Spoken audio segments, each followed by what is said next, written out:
Hello, team. Welcome to another ATP Geopolitics video with myself, Jonathan M.S. Pierce. This is a Iran strike breaking news update analysis video. I was going to do a pre-recorded video, but I figured that I had too much content to fit into that. And so these more sprawling videos end up being lives. And I know I only did a live just some hours ago in the middle of the night, UK time. I am late out with my Ukraine video because it's going through checks and YouTube keep checking them, and it's a bit annoying at the moment. I was also struggling because I didn't have internet for about 4 hours this morning. So that means that the whole world falls apart, right? Okay. Now, I need to run through again what my views are on this whole situation, because I have had a number of people saying, not too many actually, but just a few people saying, "Oh, I'm unsubscribing, goodbye to this channel," etc., etc. And I find that quite interesting because I'm really quite in the middle on this. Like I'm not sold either way, and it's funny how I'm lambasted for trying to be careful and nuanced. Like I'm not far enough one way or the other, and that's enough to like, all right, I'm off, I'm unsubscribing. And I get that this is incredibly divisive, but also it's really important that if you are going, and this is the same for evaluating anyone's position on anything really, let's make sure that we get a proper understanding of what one's position is. And I'm going to give you an example of this, and this will give me a segue into explaining what my views on this are. Okay, we'll start with this subscriber, who I presume is no longer a subscriber. Barry Gleason said, in quote, in response to my comment from last night where I said, look, I'm 50-50 on whether this is a good idea. I'm like sort of 55-45, right? And he said, sorry, mate, you've lost the plot. Israel is a source of aggression in the Middle East, and America is the poisoned sponsor of that aggression. Goodbye to this channel. And I was like, my evaluation of what's going on here, and this is really super important, my evaluation of what's going on here has actually nothing to do with Israel. And I've tried to make this really clear over the last 3 or 4 videos on this subject.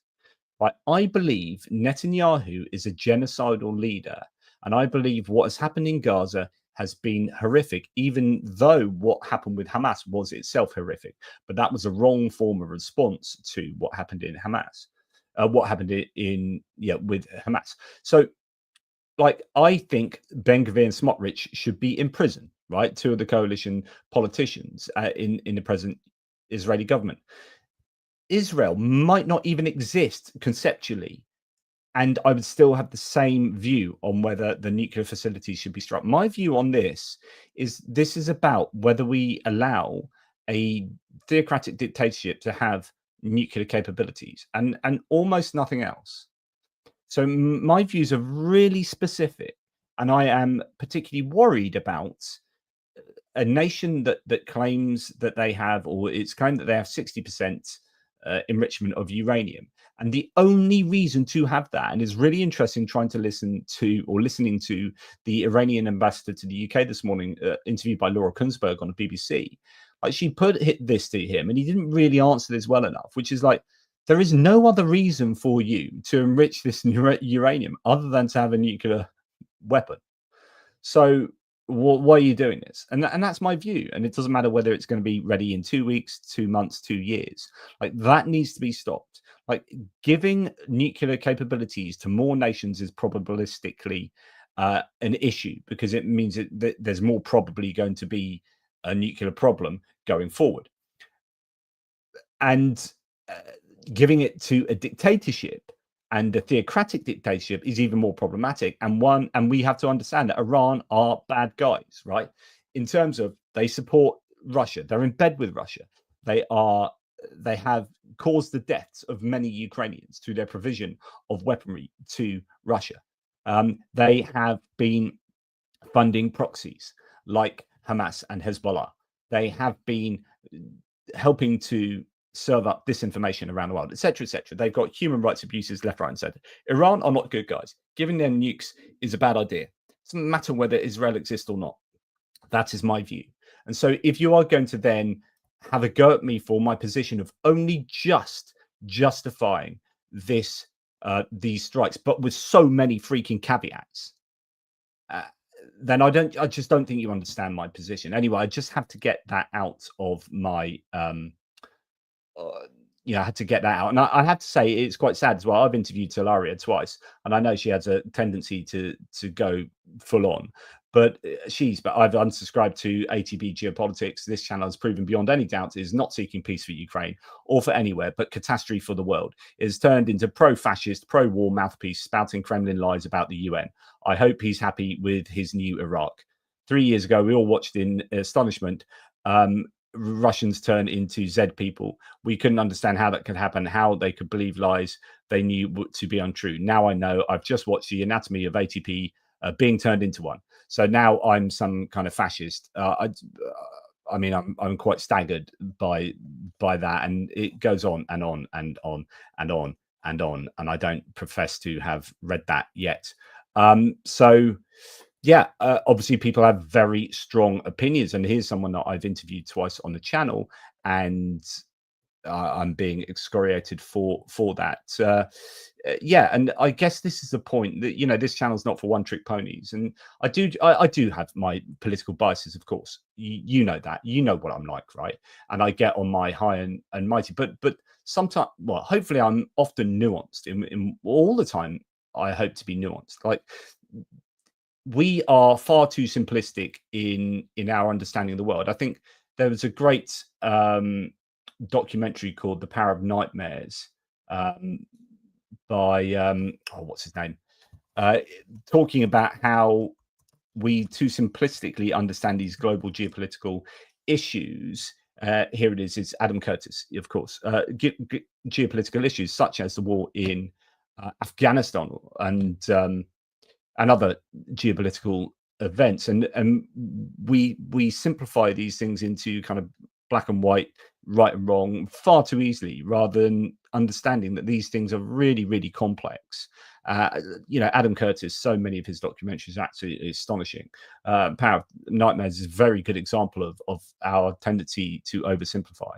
And so what I want to do is just say that I am somewhat supportive of these strikes, but to a level that is not arguments on both sides are both valid. I said this last night. Like, the arguments against these strikes are valid. The arguments for these strikes are valid. And what this comes down to is predictions about what will happen going forward. If this all turns out all right and Iran don't respond too crazily, and the US doesn't get embroiled into a larger war, a forever war, and the UK doesn't, it doesn't get involved, and even if there's a regime change to a secular democratic government, then that's great. And actually the nation of Iran and its theocratic dictatorship at present doesn't have nuclear capabilities, then hey, that's brilliant, right? And then that justifies my 55% belief that this was the right thing to do. But if it goes the other way, then I'm going to be wrong. But I'm not massively committed to me being right.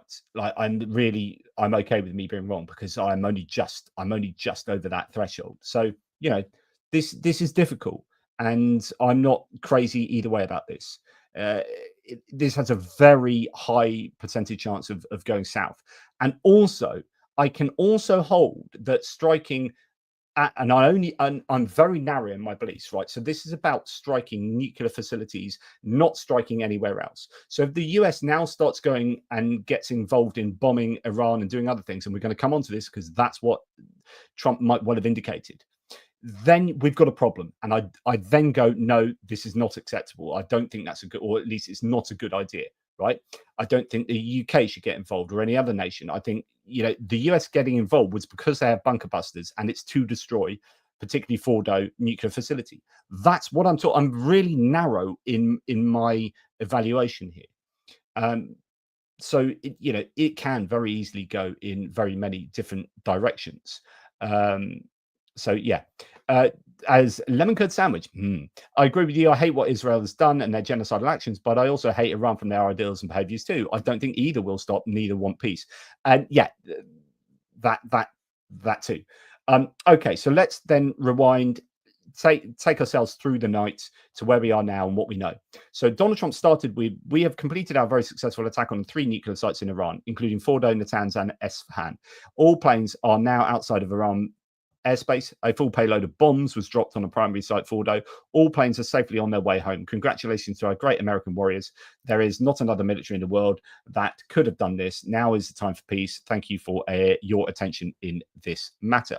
Okay, so very confident establishment of what had happened at the beginning there, and saying, you know, we're the only kind of people that could do this, and there is a good deal of truth to that. Of course, the B-2 stealth bombers getting in, getting out, and that's, you know, if last night I was saying, look, I broadly agree with Trump for the first time in a very long time, which is get in, get out, hit these 3 places, no one else is at risk, try and minimize any other collateral damage, and as long as you completely take out the nuclear facilities, then that can be seen as, at least in that very narrow context there, a success, a kind of military success.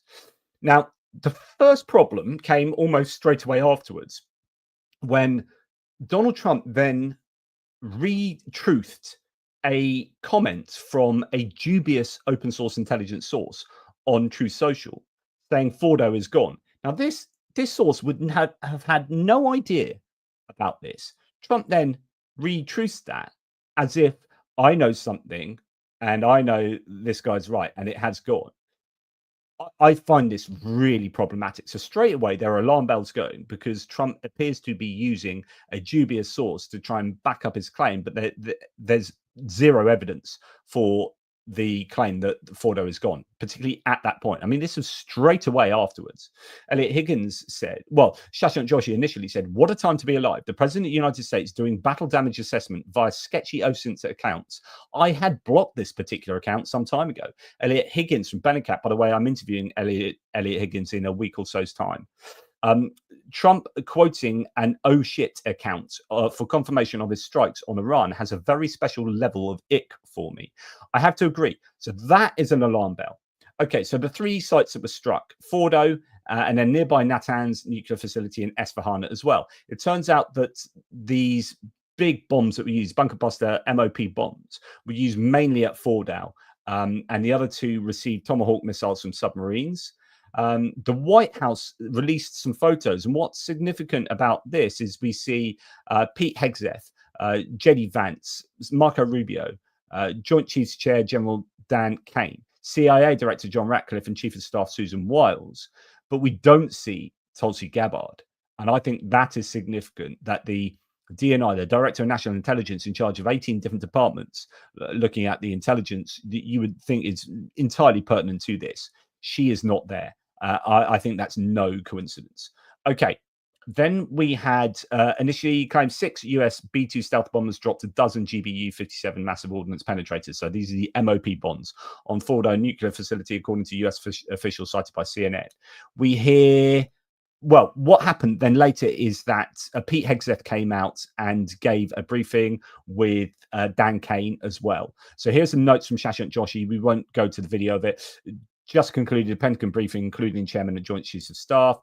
1, Pentagon briefing, quote, I know that battle damage is of great interest. Final battle damage will take some time, but initial battle damage assessments indicate that all 3 sites sustained extremely severe damage and destruction. So this is a claim from the Pentagon. And that might well come under a little bit of scrutiny. Okay, we'll come to that later. Pentagon briefing also, in total, US forces employed approximately 75 precision-guided weapons during this operation. This included, as the president stated last night, 14 30,000-pound GBU-57 massive ordnance penetrators, marking the first ever operational use of this weapon. Our initial assessment is that all of our precision munitions struck where we wanted them to strike and had the desired effect, which means, especially in Fordo, which was a primary target here, we believe we achieved destruction of capabilities there. Now, we believe we achieved destruction of capabilities. There will be some capabilities that would have been destroyed. That's a very vague way of putting it. Now, you know, there have been talk about obliteration from Trump at his speech that he gave. There is obliteration was mentioned by a number of people. We had Benjamin Netanyahu come out and be very, very well, goodness me, he was almost fawning over Trump and what the Americans had done. But the question is, how much success was there in the destruction of those capabilities of Fordo? We are unaware of any shots fired at the package on the way out. Iran's fighters did not fly, and it appears that Iran's surface-to-air missile systems did not see us throughout the mission. We retain the element of surprise. I mean, that is quite incredible. At approximately 5 p.m. Eastern Standard Time last night, and just prior to the strike package entering Iran, a U.S. submarine launched more than 24 Tomahawk land attack cruise missiles against key surface infrastructure targets at Esfahan. Part of the package proceeded to the west and into the Pacific as a decoy, a deception effort known only to an extremely small number of planners. In Washington and in Tampa, the main strike package, comprised of B-2s, each with 2 crew members, proceeded quietly to the east.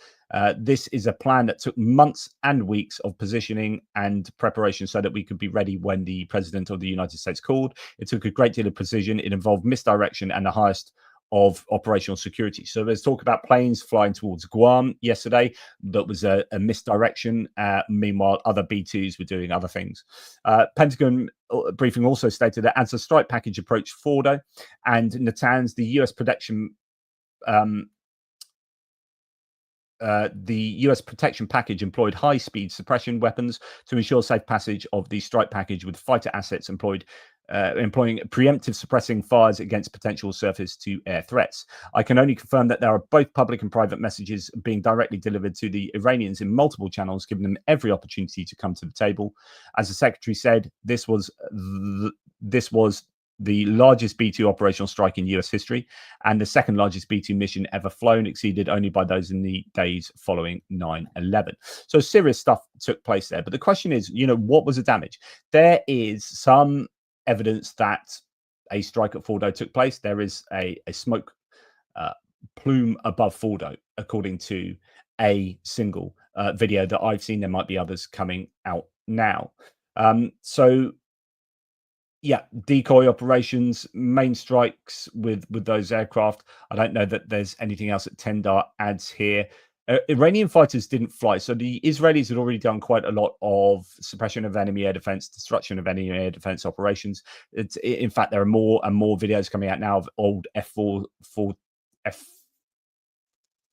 F-14s being destroyed. Anyway, much older, originally American planes destroyed on the runways by the Israelis. So they've done a lot of that. But battle damage assessment will take some time. More than 125 aircraft participated in the mission. Okay, so right. Then we've had the claim from Iran that Fordo survived the strike untouched. Israeli army radio admits there's a slim chance that they're right. So the Israelis are saying there is a slim chance that actually there was minimal damage done. So either the US just dropped $300 million worth of bunker busters for theatrics, or someone's lying, and we're about to find out who the hard way. A senior US official, according to New York Times, has acknowledged that B-2 attack on Fordo Nuclear Center did not destroy the heavily fortified facility, but did cause serious damage to it. So this is the claim that, you're going to have the Iranians giving you a minimal evaluation, the Americans giving an initially maximal evaluation, and the truth is probably somewhere in the middle, as is often the case, right?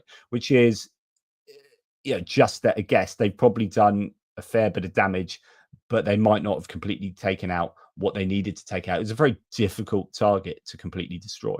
There is now high resolution imagery showing Fordo nuclear site after the strikes. Reports suggest a US bomb likely hit centrifuge halls at the Iranian Fordo facility. So you can try and make out from this. I mean, just some tiny holes in a mountainside indicates what took place. I mean, it's quite incredible. But one then assumes that these penetrated, as they're designed to do, deep into the ground and exploded under the ground. I don't know whether that caused, collapse on top.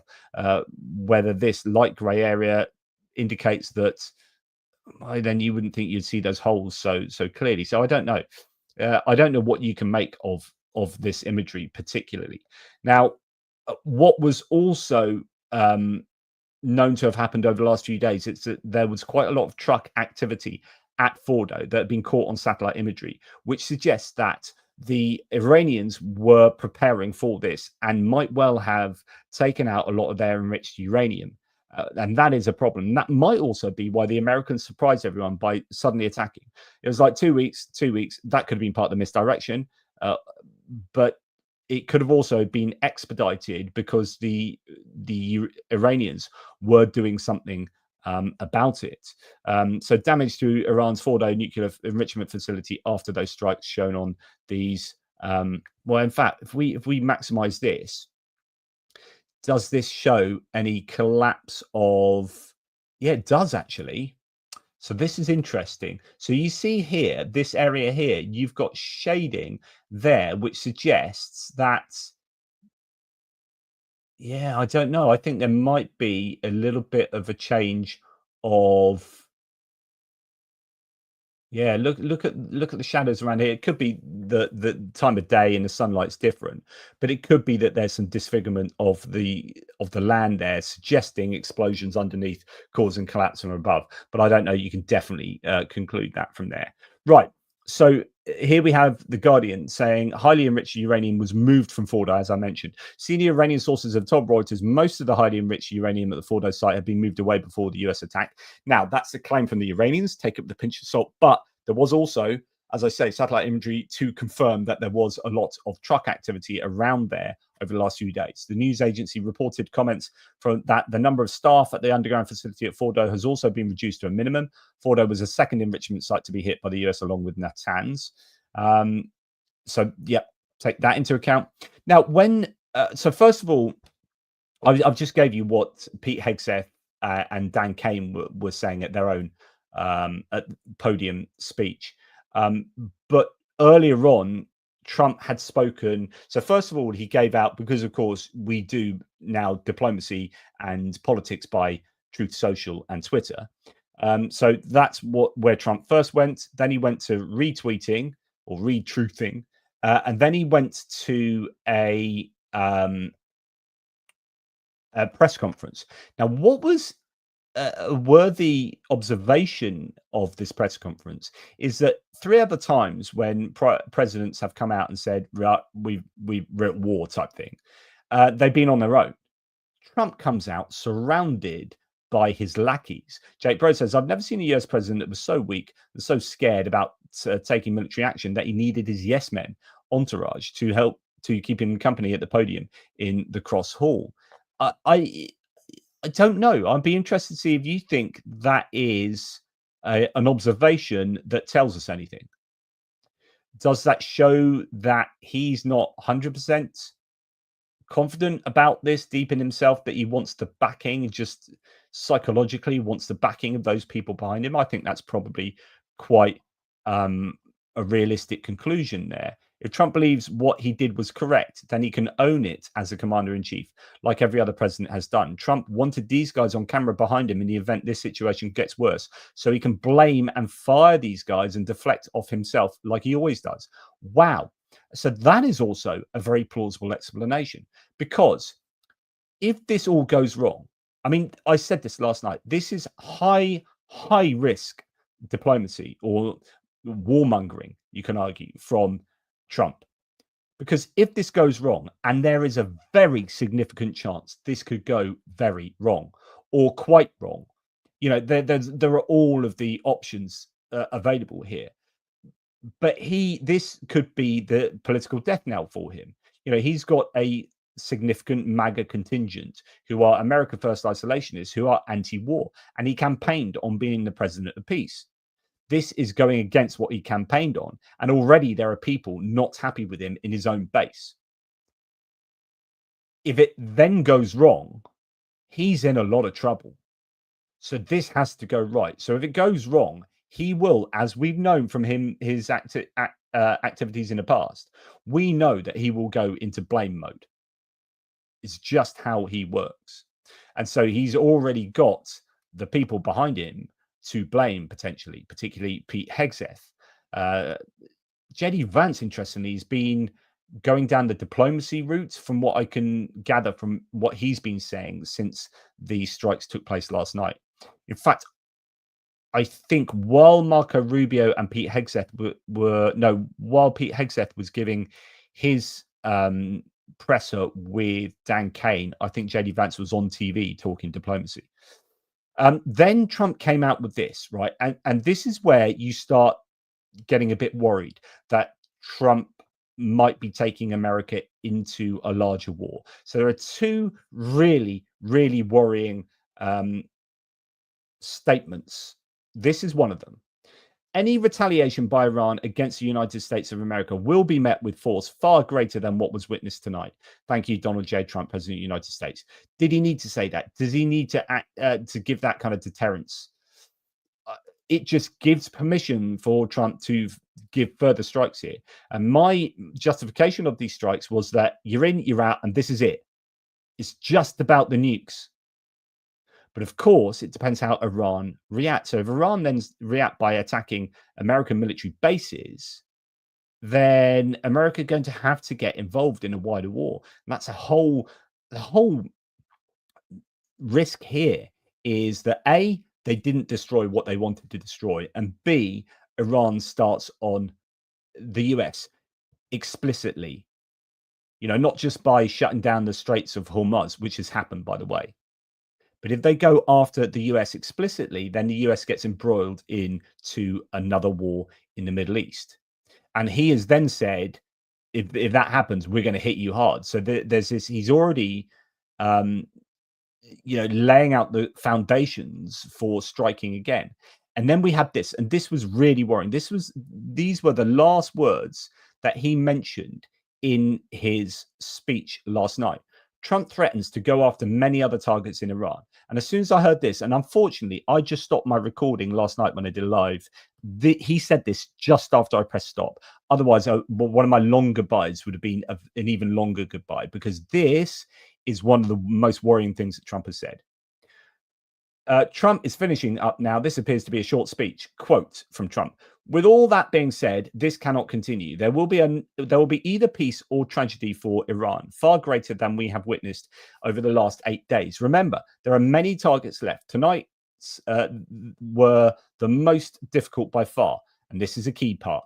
But if peace does not come quickly, we will go after those other targets with precision, speed, and skill. Most of them can be taken out in a matter of minutes. There's no military in the world that could have done what we did tonight, not even close." He's not only given the foundation for retaliation, further retaliation, but he's saying that we'll go after other targets, which means air defense and air bases and whatnot. Well, that is the US getting involved in a war, and that's not what I would have advocated at all, or do advocate. You leave that to Israel. Israel becomes your proxy. If you're going to do anything, you keep it to the minimum. In terms of, the only reason I advocate this is because no one else has the bunker busters to blow up Fordo, and I'm most worried about a theocratic dictatorship getting hold of nuclear weapons. So Fordo needs to get blown up. That's basically the key part of the rationale to my evaluation. Don't go around blowing up lots of other things. That's a really, really dangerous warning there. So then another, and of course, this is going to wave a few red flags for me, if you know what I'm like. There's been a lot of talk of God. And the last time this happened was around Bush talking about crusades, right? If you remember, there was this kind of quasi-religious overtone to Iraq, right? Vance's face when Trump says, "I want to thank everyone." So Trump said this, and we know Trump is not religious, right? I'm not religious, but I put thought into this, right? Trump is not religious because he thinks he's God, but he will play up to his religious base in a really, I think, manipulative way. And this is one of them. "I want to thank everyone, in particular God. We love you, God," says Trump. I mean, rubbish. He hasn't set foot in a church voluntarily in his life. So why has he said that? He's obviously been told to say that, and it's very Trumpian. "I want to thank everyone, in particular God. We love you, God."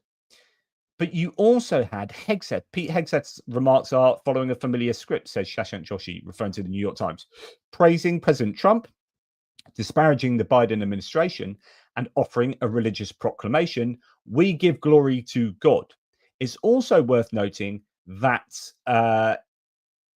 Benjamin Netanyahu's statement right after this happened was invoking lots of God talk as well. So there is an element that this could then start taking on a religious crusade a la Bush in Iraq. And I think that is a dangerous place to go, because then you're going to start driving Islamic regimes and erstwhile allies or neutral people in the region. You're going to drive them towards Iran. You want to be really careful when you're talking God with regard to a conflict against Iran here. Just keep it on the nukes, mate. Keep it on the nukes. So there is plenty for me to be worried about. So my 55% justification of this being the right thing to do, that's being chipped away with what the US is doing in terms of some of the rhetoric coming out from Trump and whether this actually worked at all. So BBC Verify has looked at this satellite imagery and said, new satellite imagery shows the aftermath of last night's US strikes on Iran's underground nuclear enrichment facility at Fordo. High-resolution images from Maxar Technologies taken on the 22nd show 6 fresh craters, likely the entry points for US munitions, as well as grey dust and debris scattered down the mountainside caused by the strikes. We previously wrote about the type of bunker-buster munitions required for a deep strike. A strike on a deep underground facility like this, a bomb called a massive ordnance penetrator, MOP. A short time ago, the Pentagon confirmed they were used as part of its operation. Senior imagery analyst at McKinsey Intelligence Services, Stu Ray, told BBC Verify, "You will not see a huge blast effect at the entry point, as it is not designed to detonate on entry, but deeper down into the facility." He added that it looks like 3 separate munitions were dropped on 2 separate impact points, and that the grey coloration of the cloud appears to show concrete debris blown up by the explosions. Ray also said the tunnel entrances appear to have been blocked off, as there were no visible craters or impact points near them. He suggests this may have been an Iranian attempt to mitigate against deliberate targeting of the entrances by aerial bombardment. It's uncertain how much damage the strikes have caused to the nuclear site itself. In the days leading up to the strike, Iran seemed to have been taking actions to anticipate them, as we reported earlier, which is what I was saying concerning, getting rid of the enriched uranium from there. So that's a useful addition there. Now, I thought this analysis was spot on as well. So what Pete Hegseth and Dan Kane were saying was fairly rhetorically strong, but the evidence was thin. So, there was plenty for military analysts to pore over, but one line stood out. "We heard twice that the battle damage assessment is still ongoing." That's to be expected, but it also sits awkwardly alongside President Trump's bold claim that Iran's nuclear enrichment facilities have been completely and totally obliterated. And that's a quote. So if they haven't been completely and totally obliterated, then Trump is essentially lying, and you have more of a problem. How do you know if you're still assessing it? So there is contradiction here. They've said we've completely and utterly obliterated it. Some say severely damaged. Others are saying, well, we don't know yet. We're still assessing. Well, which is it? The rhetoric was strong, but the evidence was thin or non-existent. While we got maps of bomber routes, there was no imagery of the nuclear sites themselves, no hard proof to back up the claims, although we have seen that satellite imagery. So for now, I think the jury is very much still out on what was actually achieved. And that's a problem. So we're still at the point we were to some degree last night, which is that it depends at how successful they were in taking out Fordo and the other sites as well. Now, meanwhile, Vice President J.D. Vance is also ramping up the messaging. He's been on US networks warning Iran, suggesting its nuclear programs has been pushed back by years. Expect that message to be hammered home throughout the day as the president's senior lieutenants line up to appear on America's Sunday morning political talk shows. There was also a claim from, I don't know if I've got it. Where was it? There was a claim from the Iranians that this would not, you cannot destroy their knowledge, that their knowledge is there, that they've achieved that knowledge. And I thought that was a really, really important thing to have heard there. Yes, here it is. Iran said its knowledge in the nuclear field cannot be destroyed after the US strikes on Sunday. Quote, they should know that the industry has roots in our country and the roots of this in national industry cannot be destroyed, said Atomic Energy Organization of Iran spokesman. According to Tasnim news agency in comments reported by Agence France Presse. He added, of course, we have suffered damage, but this is not the first time that the industry has suffered damage. Okay, so they've admitted they suffered damage. I mean, that's obvious that they have suffered at least some damage. But they are claiming that you can't destroy that knowledge. And that is a bit of a concern, because actually you can take out these. Well, that's why the Israelis have been going after the scientists as well, because in that way that you are destroying kind of knowledge and capability to a significant degree. So I think you take the strikes together with what the Israelis have been doing previously, then I think the Iranian nuclear capabilities have certainly taken a beating. Like they will at the very least be suffering significantly. I don't know quite what I mean by significantly. I can't imagine you can lose that many scientists and have the surface areas and the underground areas of all your nuclear facilities be pummeled and get away with this scot-free. Now, what we're going to do now is look at the response from the Iranians, from the international community. Now, the Iranian foreign minister was in Istanbul. It's very, I think, interesting that he's now going to go to Moscow. So his first visit after Istanbul, speaking in Istanbul, was to go to Moscow. Now, his rhetoric was pretty standard. He said that, this was absolutely heinous. I'm paraphrasing, international community, illegal, etc., expect, etc., etc. But there was nothing that stood out from what he said significantly for me. Like, I wasn't left thinking, oh dear, America in trouble. And I wonder if that means that they could gear up for symbolic strikes back, such as when Soleimani got killed by Trump in Trump 1.0. Sort of, right, we have to be seen to strike back, but actually we don't really want to go over the top, and they don't want the US to be involved in a full-scale war, because it might not be politically good for the United States, but it'll be terrible for Iran if the US goes full on into a war with Iran.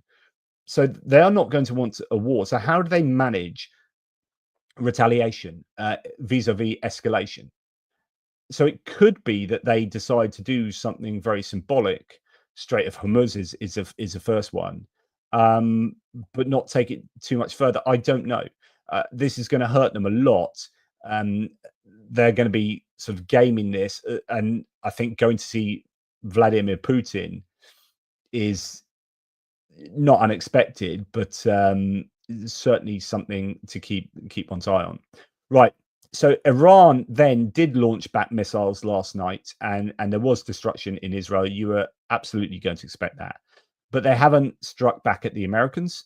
Iran has launched the Khaybar missile at Israel for the first time. The Khaybar, or Khorramshahr 4, is a medium-range ballistic missile with a 2,000-kilometer range and high maneuverability.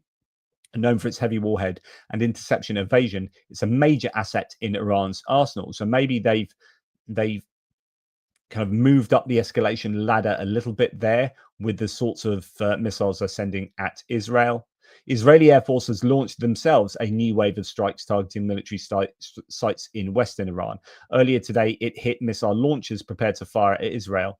It hit IRGC personnel and launch systems that had already been used during attacks on Israel. So Israel has already been degrading very successfully the Iranian air capabilities and capacity, like their airframes, their air bases, their ammunition depots, their surface-to-surface missile launchers, their surface-to-air missile launchers, their radar systems.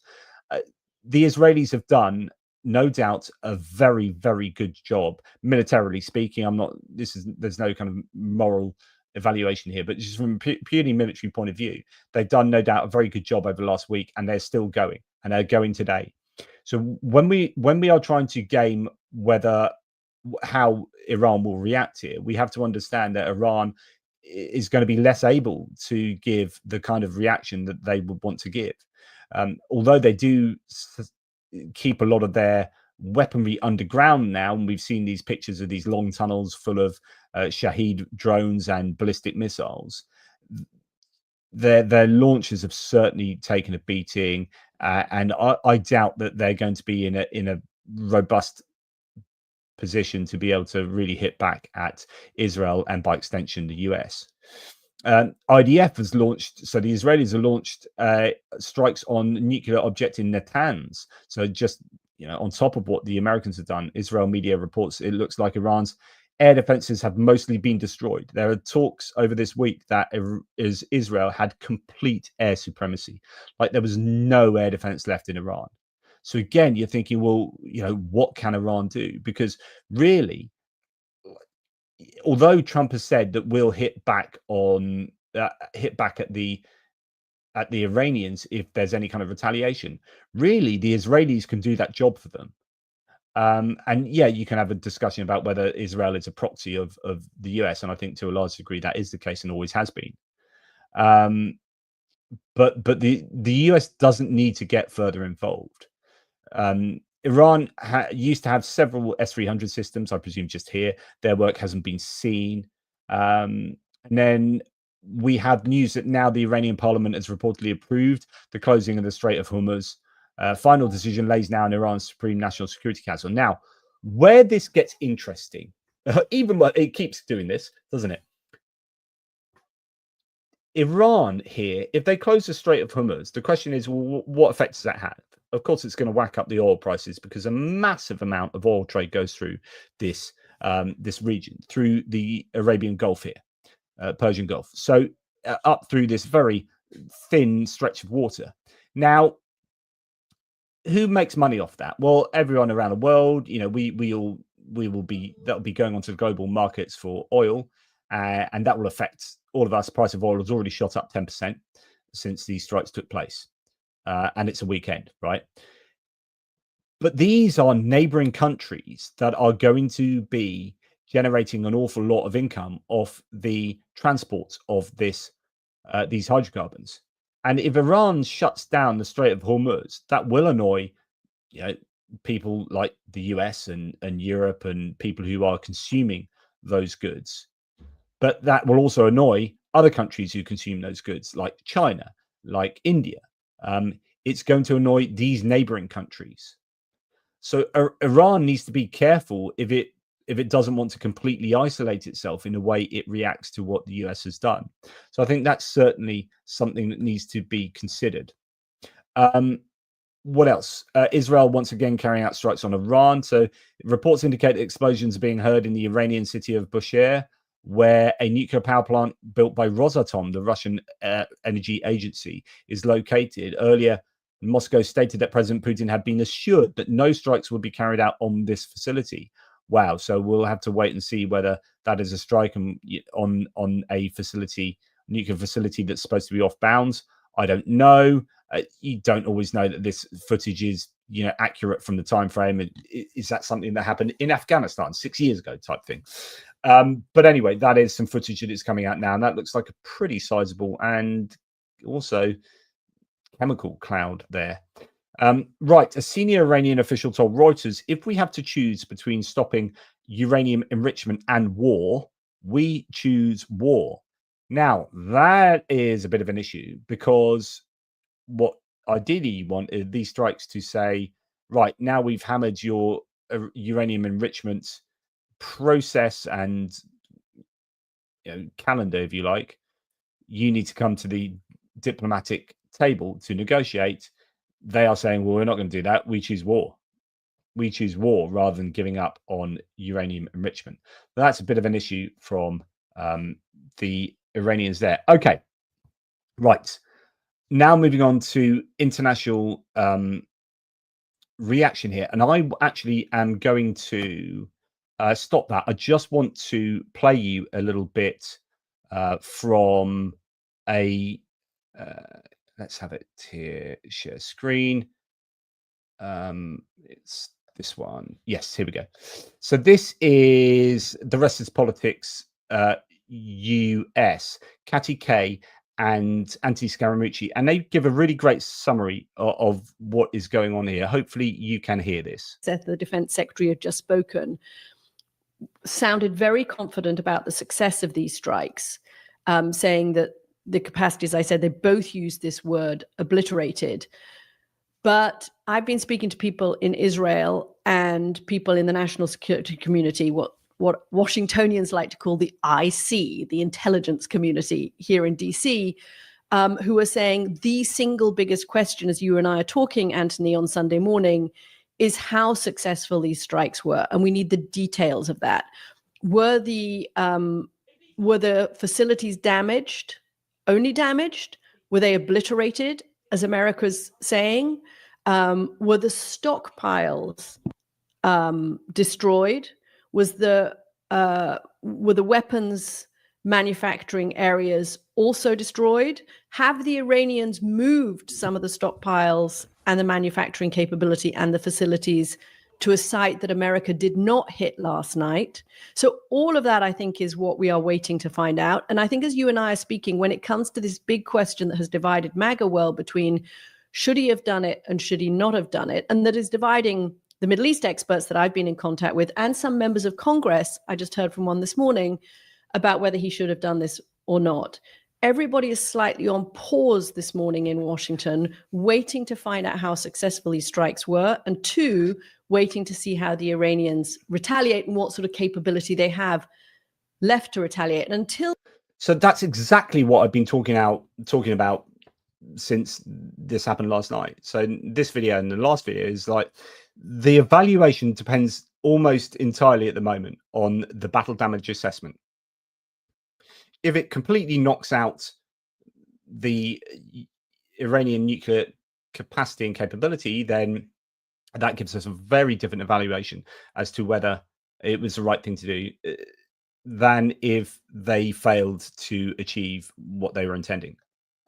We find out those two things, I think it's too early to call whether this was the right thing or the wrong thing for America to have done. I know that you were much more skeptical of it when we spoke last week. And of course, I think many Americans feel as you do. And there is a tendency in America to rally around the flag in these moments. And I think that's what we're seeing from even some of the MAGA crowd, who actually this morning are being pretty quiet. You're not hearing Tucker Carlson railing against this. You're not hearing even Steve Bannon railing against this on Sunday morning, 12 hours after these strikes. I think everyone, even in those who oppose these strikes in America, are kind of on pause, waiting to see what happened and waiting to see how it's bad etiquette. You know, like Hakeem Jeffries. It's bad etiquette. You're right.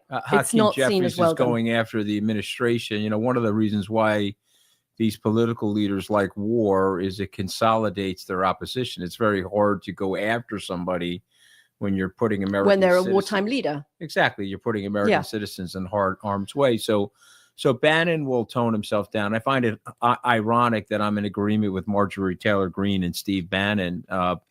You know, I feel like, you know, that it's not Ben a place Affleck, you're in very often. I feel like I'm in that Ben Affleck meme where I'm smoking a cigarette with my, I'm like, how did this happen to me, right?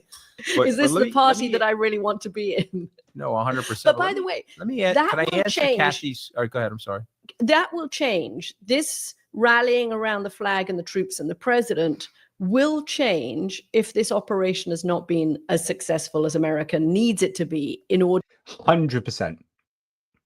If this succeeded in destroying nuclear capabilities and Iran are a bit reluctant to strike back explicitly at the US, and the US are able to just leave it there at striking these three places and then leaving the rest to Israel, then you are not going to have this kickback from the MAGA crowd. You're still going to get it from Democrats, because I think there is a process issue that is definitely a problem. So I agree that it is arguably unconstitutional what Trump did, and he should have had congressional backing for it. The flip side argument to that is, well, then that would have taken ages, and then he would have got rid of all the uranium and prepared themselves for it.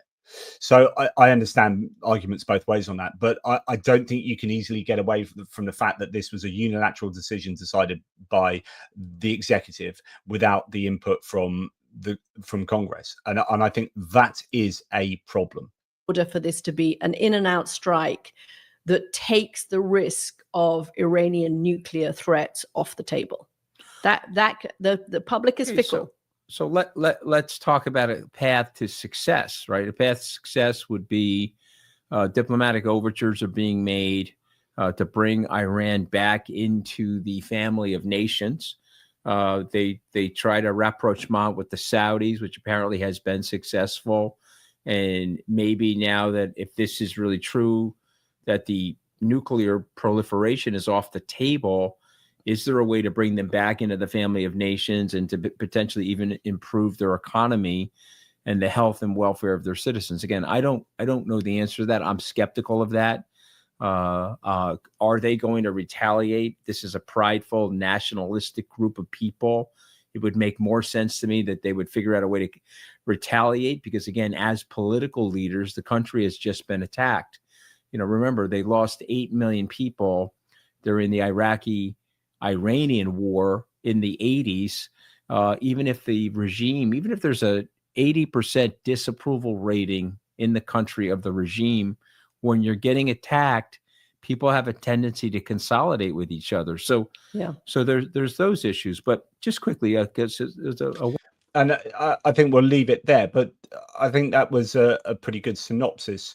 And what's interesting from those two is that there's that similarity with where I am at. So Katy Kay, just from what she's been saying this week, has been saying, I swing a little bit on this, but I think she's like, having spoken to intelligence people over the last week, she said, I am not in that particular video, but in the previous one, she said, I'm slightly in favor of this happening because of what I've heard from these people, in the know type thing. But then Anthony Scaramucci's been on the other side saying, no, this shouldn't have happened. This is bringing the US into war. And I think that's just a really good, kind of representation of my own brain. I have an Anthony Scaramucci in my brain and a Katy Kay in my brain. And that's pretty much where I'm at. Right. So let's just get back to finish off where I was with regard to the sources I've got lined up for you. We were at senior Iranian official saying choosing between enrichment and war, we choose war, and that is pretty challenging. Now, this is the sort of reaction that you are seeing from Israel. Israel are freaking loving what the US has done, broadly speaking. There is this general sense in Israel that this is an existential war for them, and that Iran is an existential threat to them. And so, the fact that, thank you very much, Mr. President, you got a large ballot in Tel Aviv today, and I presume that's not AI. I mean, it's so sad that every image I show these days, I had to put in a caveat that could be AI. A large banner, I mean, because that's very quick that they've got that made and up on the side of the building. But public gratitude in Israel for Trump is very high there, it seems. Trump administration briefed top Republicans before strikes on Iran, but failed to inform Democrats. So this is where we are getting into problems. So, okay, just aside from the practicalities and the process of it, striking these nuclear facilities is what I said I am slightly in favor of. But, and there are huge buts here, the way that it has been carried out does come with a lot of concerns. And the one concern is what's the international legality of this? How does that play out? The next is what's the national legality of this in terms of the US and the constitutional justification for doing this. Now, they've already, it seems, broken rules, not just norms, but rules, in not telling Democrats. So last night they told Republicans, but not Democrats. And you should have to tell what's called the Group of Eight. So Chuck Schumer said, no president should have the right to single-handedly drag this country into something as serious as war with unpredictable threats and without a strategy. And I agree with that. Trump broke federal law by not notifying the entire Gang of Eight. It has been reported that Trump only informed Republicans and not the Democrats. If true, Trump is in violation of 50 USC 3093. So the Gang of Eight is like the Speaker of, the House speakers and minority majority and Senate speakers, and there's basically 8 people that you tell, and it's bipartisan, and they only told the Republicans. Here we've got Wolf Blitzer on CNN. The top Democrats on the intelligence committees were kept in the dark. That's the other people that in the group of 8, the intelligence committee, ranking officials in the intelligence committee and other committees, I think. Their Republican counterparts were briefed, even though they all are members of the Gang of 8, which are usually almost always notified before major US military engagements. So this is looking more and more partisan, isn't it? And more almost dictatorial. So you have people like here, one source saying, campaigned on not going to war, goes to war anyway over a deal he himself torpedoed. And it has to be worth noting that, because really the ideal situation is you didn't need to get to this point because diplomacy worked, right? So why didn't diplomacy work? Why did we get here? And did this happen before diplomacy could work? So another argument against my position is that diplomacy was happening, and this is what the Iranians were saying this morning. The foreign minister was saying, look, we were due to meet with the Americans on Saturday, and the Israelis started bombing us in the week before, or on the Sunday, I think it was, in the week before. So we were just about to do diplomacy, and the Israelis went to war. And now the US has come in and added to that. So for those who want diplomacy rather than war, this is a real kick in the shins. And he's got a point. They were doing diplomacy.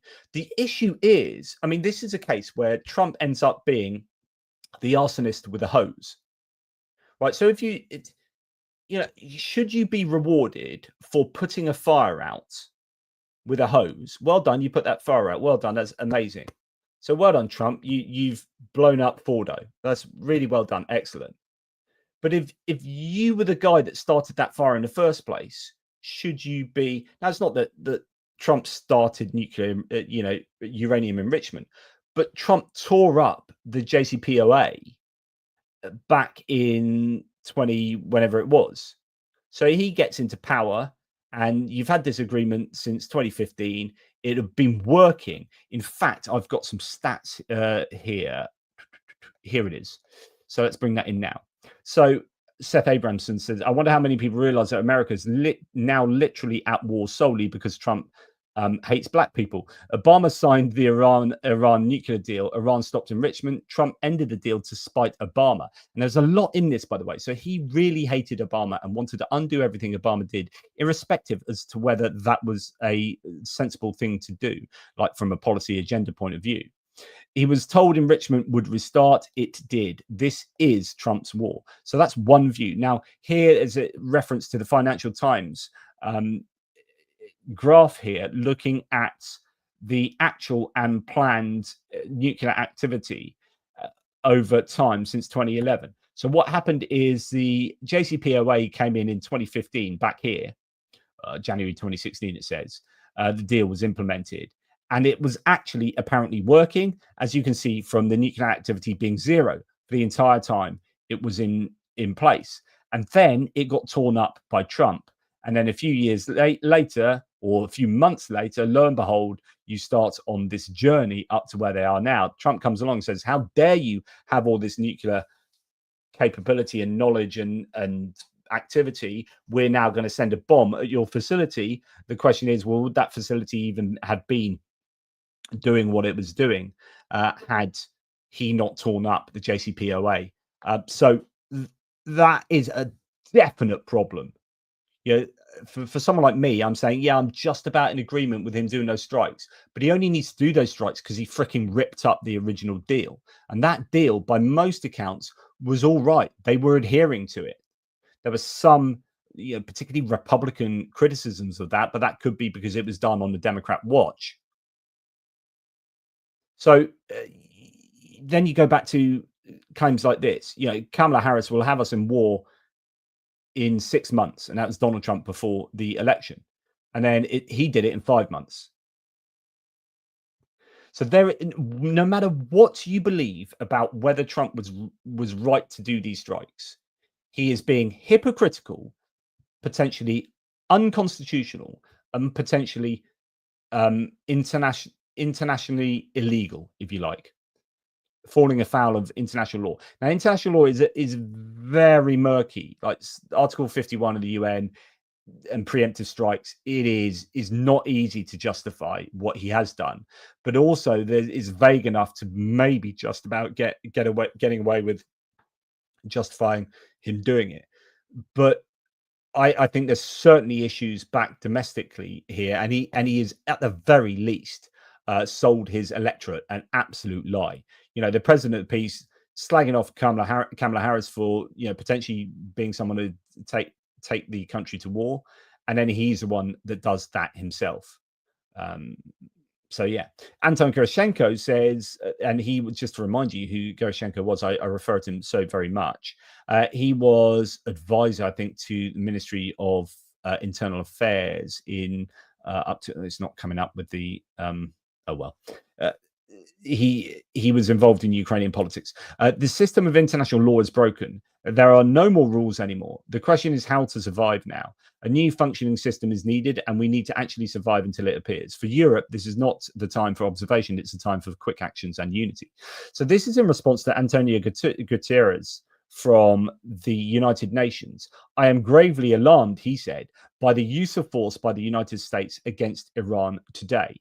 This is a dangerous escalation in a region already on the edge and a direct threat to international peace and security. Could well have a point, Mr. Guterres. Charlie Kirk, one of the MAGA pillars in charge of Turning Point USA, put a poll up on his Twitter account saying, should the US get involved in Israel's war against Iran?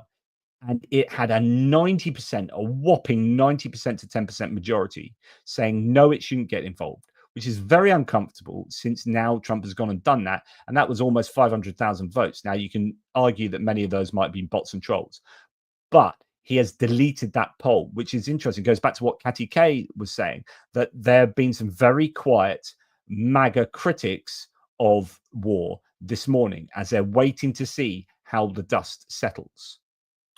Now, Shashank Joshi says, quoting from The Economist, might be his own article there, the best case scenario is that Iran settles on a symbolic retaliation. This is what I was talking about earlier, much as it did in 2020 when Mr. Trump ordered the assassination of Qasem Soleimani. The president might then push Israel to wind down its war and urge Iran to resume negotiations. That could well be what might take place. Now, just before we get onto Russia, let's just go back. Let's go back to Anton Gerashenko, who gives us a bit of an overview, some questions to ask, things to think about. Okay, so just kind of, finish this all off in this section. The United States has launched strikes on Iran's nuclear facilities. What might this mean for the world and for Ukraine?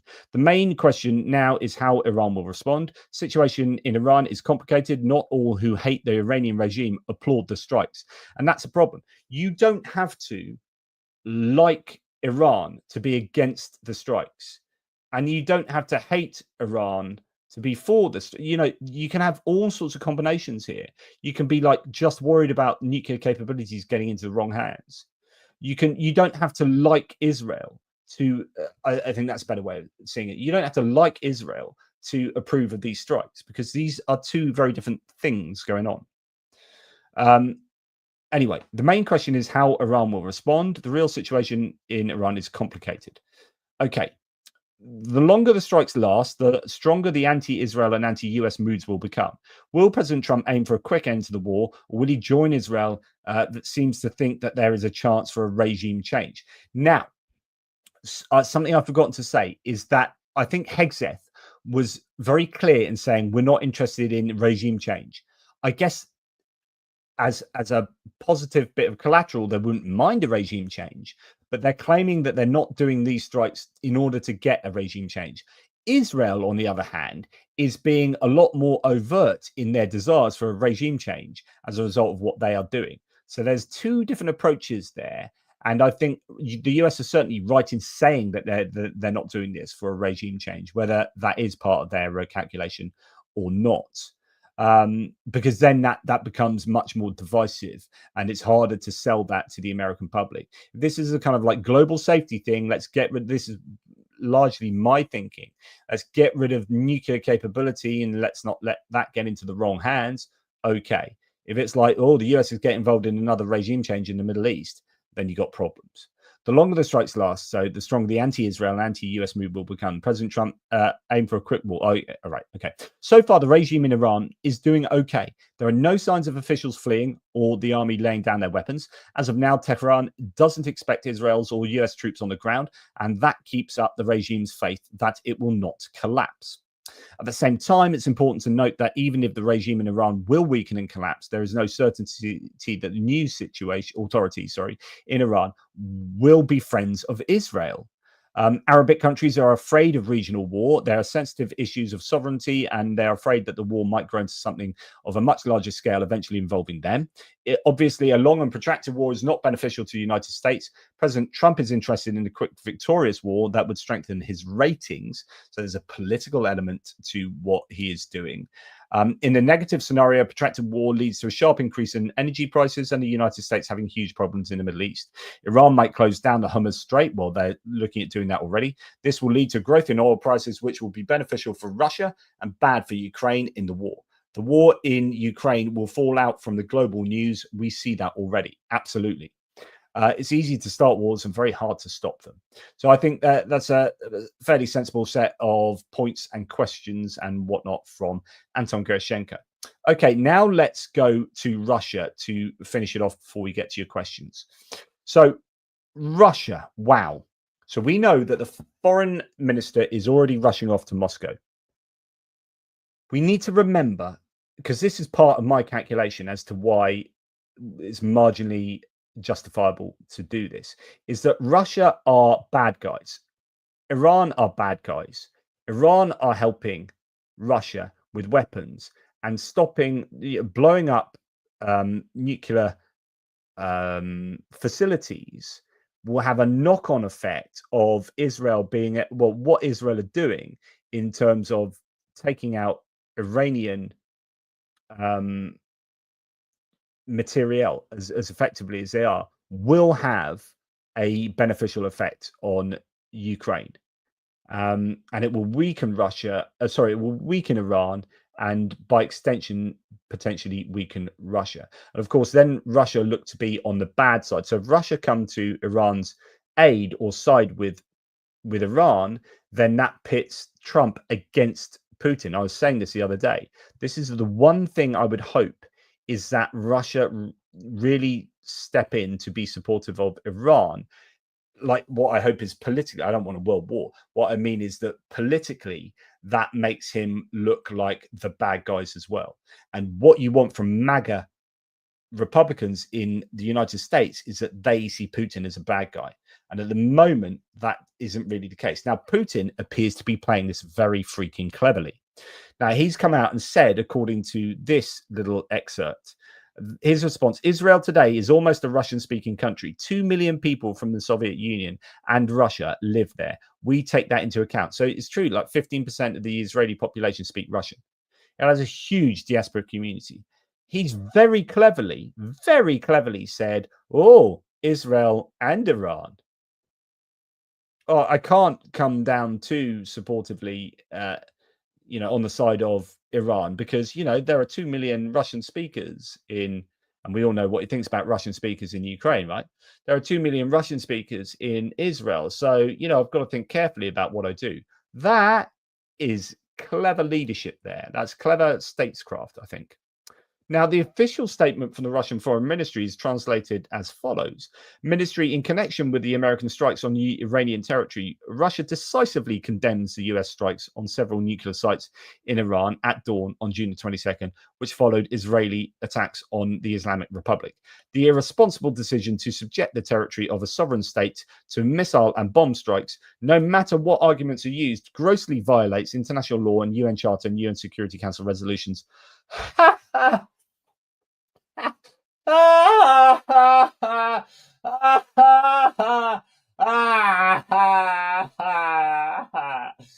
You are having a laugh, you absolute gibbons. The irresponsible decision to subject the territory of a sovereign state to missile and bomb strikes, no matter what arguments are used, grossly violates international law, the UN Charter, and the UN Security Council resolutions, which previously unequivocally qualified such actions as unacceptable. Are they talking about themselves? Are they talking about themselves? That is absolutely insane. This is so Russia. This is so doublespeak. Just absolutely incredible. Rules only apply to thee and not to me. Just unbelievable. It's particularly alarming that the strikes were carried out by a country that is a permanent member of the UN Security Council. Oh, no, don't. Please don't. No, don't. Oh, don't make me laugh too much. You idiots. And when I say laugh, I mean I want to cry. Insane that can come out of the mouths of these absolute dingbats. Jimmy Rushton says, as we hear hysterical, and he's a security expert, as we hear hysterical Iranian condemnations of American strikes against nuclear weapon facilities, a reminder that Iran has helped Russia kill tens of thousands of Ukrainian civilians since February 2022. It's kind of like, I'll leave that here. By supporting Russia's full-scale invasion of Ukraine, Iran helped create the Hobbesian nightmare that is international relations in 2025, where only might makes right and international law means nothing. It's a bit late to whine about international law and sovereignty now. That's in response to the Iranians, but actually in response also, you could argue, to what the Russians have said, that probably stated that later than Jimmy Rushton said his piece there. Then we come on to Dmitry Medvedev, the drunken what was he, prime minister or president? I forget which one he was. Him and Putin swapped places, didn't they, for a term? Dmitry Medvedev, commenting on the US strikes on Iran, claims that some countries are now ready to directly support Iran with their nuclear arsenal. So this is point number 3 in this list. And that overall, Iran hasn't suffered, but has only grown stronger. In short, the usual rhetoric from Russian propaganda. So it's interesting that you've got Putin saying sort of one thing, and then the Ministry of Foreign Affairs and Dmitry Medvedev saying quite something else and being much more vigorous in their condemnation of the United States. So these are the 10 things that Medvedev says. What did the Americans achieve with their night strike on 3 points in Iran? 1, critical infrastructure of the nuclear cycle appears to have suffered little or no damage. So he's minimizing the effects. Enrichment of nuclear materials, and now we can say directly in future production of nuclear weapons, will continue. A number of countries are ready to directly supply Iran with their nuclear weapons. Wow. Like, that's huge. If Russia is saying that, the US, if the US are serious, like if blowing up Fordo was done because they didn't want Iran to get nukes, right, and Trump was really serious about that, then that point number 3 should be number 1 on Trump's agenda right now. If Medvedev is seriously saying we are going to provide, or somebody's going to provide Iran with nukes, then it doesn't matter how far along enrichment they are, they're just going to get nukes from another country. And we know who's got a lot of nukes. It's Russia. Point number 5, the US is drawn into a new conflict with the prospect of a ground operation. 6, Iran's political regime has been preserved, and it is highly likely that it has become stronger.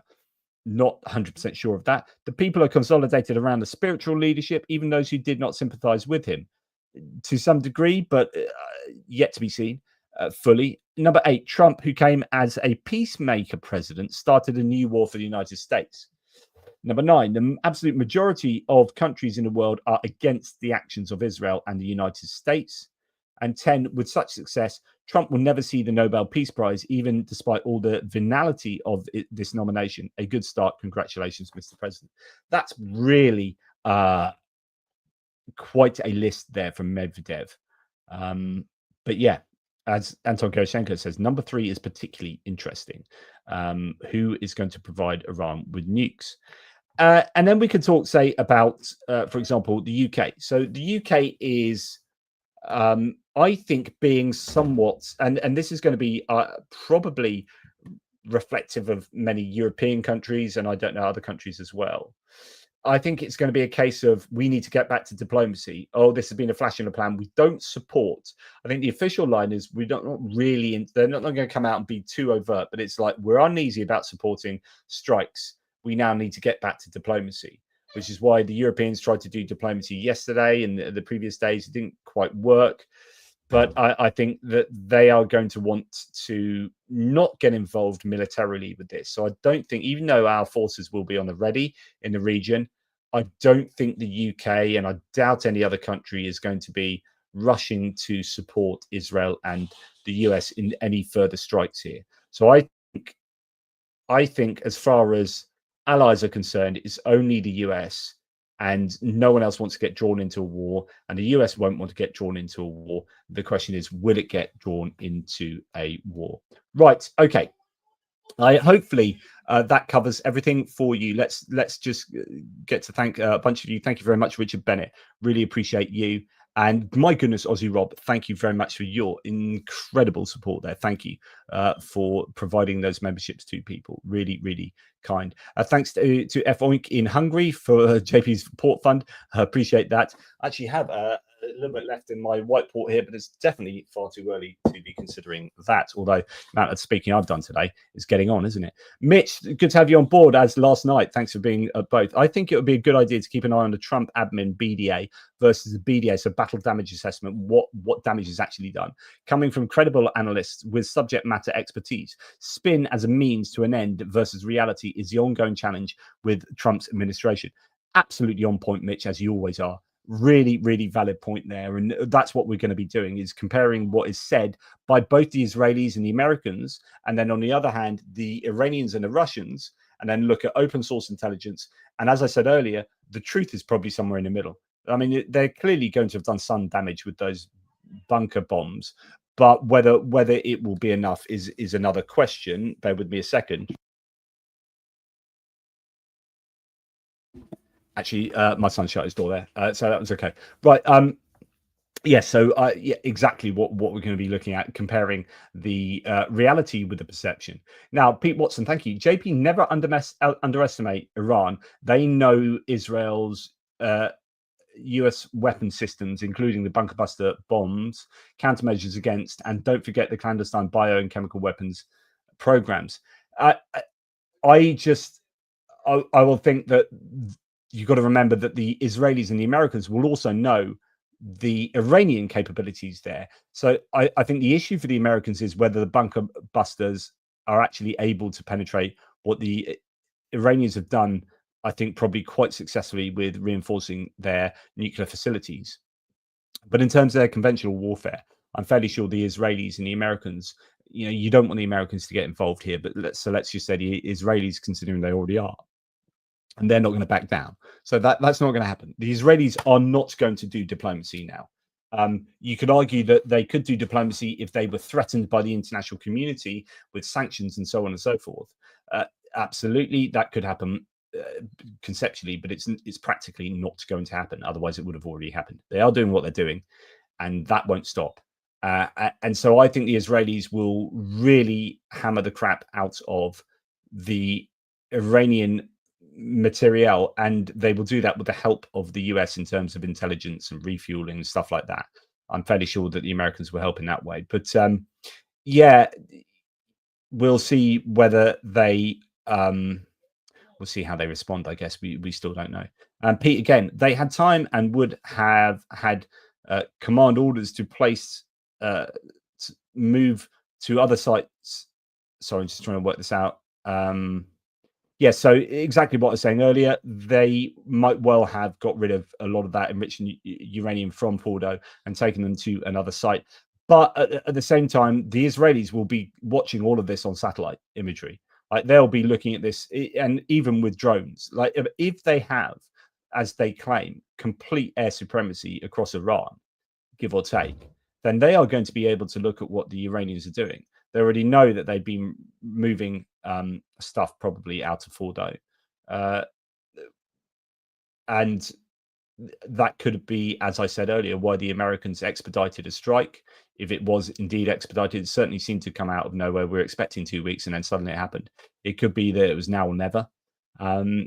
So they will be, the Israelis and the Americans will be poring over satellite imagery with a fine-tooth comb, and there will not be an awful lot that goes by them, I wouldn't have thought. But thank you very much, Pete. Really appreciate that. Schwitz Dog, Wow, thank you very much indeed. President has 60 days under the War Powers Act. He must address Congress to declare an official war against another nation. If he fails, it is dead in the water, because it becomes a problem for us all if he continues to do strikes. Interesting. So I need to look at the legality of that, but certainly 60 days seems to be quite common as a number of days to throw around. So he claimed that the Iranians had 60 days to do diplomacy, and then 61st day the Israelis hit, and he then said, "See, told you," as if it was, because they didn't do what he wanted them to do, and it's all a bit post hoc rationalization, as we'd say. But yeah, thank you, Svitzdog, and we'll have to look at. I'll have to look much more closely at the constitutionality of what's taken place and what rules have been kind of thrown out the window domestically by Trump and his administration here. And this is a problem, because I can, as I've said to you several times now, that I can be somewhat in support of these strikes, but also recognize that it was done improperly, like looking at the outcomes, but it was done improperly. But then the issue is, if you've done it properly, would that give them even more time to move their stuff, so on and so forth. Okay, Pete, don't forget the Iranian proxies in backers in Asia, Africa, Europe, USA, even South America. Yeah, I see. This is where I just get so frustrated, because if the US is really serious about Iran being the bad guys, then they need to be looking at, well, who are the mates of Iran? Well, North Korea. Okay, it's easy to say North Korea are the bad guys. China. Well, yeah, okay, the US don't get on with China, and that's part of their agenda. Russia. And you just got alarm bells flashing all over the shop. Russia are clearly with Iran and North Korea and China in this axis of evil, you can call it if you want. So for the US to be going hard on Iran, and you would therefore think, and its backers, it's weird that they are just giving Russia a complete free rein here. It doesn't make any sense. Like, their foreign policy at the moment is just bonkers.